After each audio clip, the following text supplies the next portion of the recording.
Hi everyone, and welcome back to my channel. So today I am going to be doing a centerpiece, or you can use this as a head table centerpiece.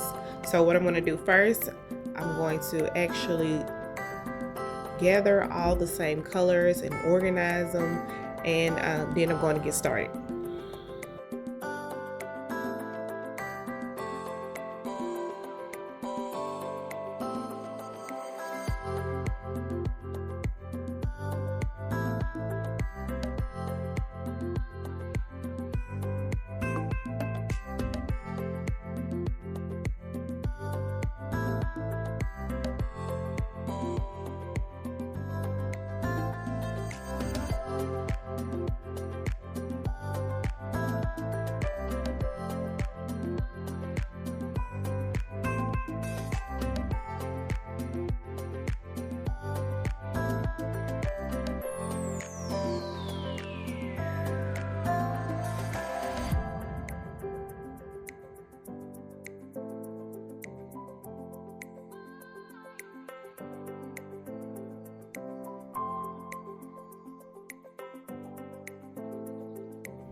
So here it's super easy. Only thing I have are 4 wine glasses, 2 pool noodles, and zip ties. And I'm going to zip tie, add in a wine glass, zip tie, add in a wine glass, zip tie, and add in a wine glass until all 4 wine glasses are added.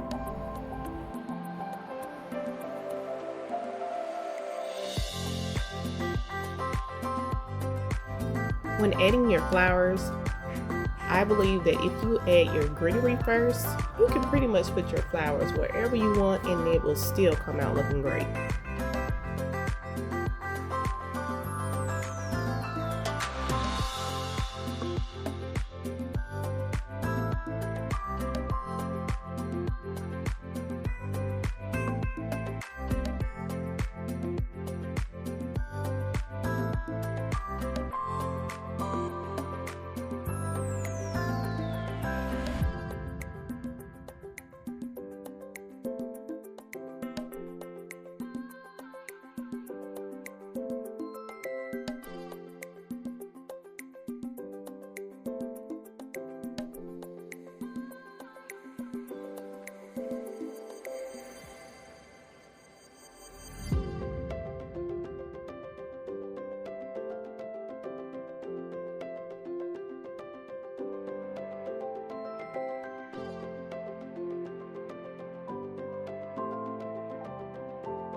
Thanks so much for watching. Please consider subscribing, and you have a great day because you are great and don't let anyone tell you you're not.